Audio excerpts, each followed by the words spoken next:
సంజీవని రాముడి చేతిలో పడింది కాబట్టి ధర్మం గెలిచింది. అదే రావణుడి చేతిలో పడుంటే ఏం జరుగుండేది? నీకు కనపడుతుంది ఒకటి ఉన్మాదం మాత్రమే. దాని వెనక ఒక ఉపద్రవం దాగి ఉంది. మానవాసురుల మధ్య సమరభేరి మ్రోగనుంది. ఈ బ్రహ్మాండానికే పెనుముప్పుగా మారేలోగా ఆపడం నీ వల్లే అవుతుంది.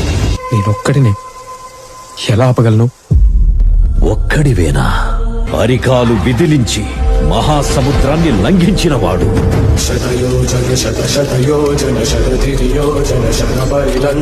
రాక్షస సైన్యాన్ని మట్టుబెట్టి రావణుడి సింహాసనాన్ని కంపించినవాడు.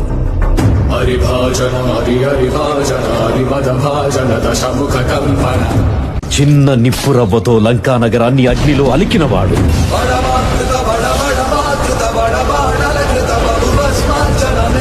త్రేతాయుగంలో రాముడి నీడయ్యాడు.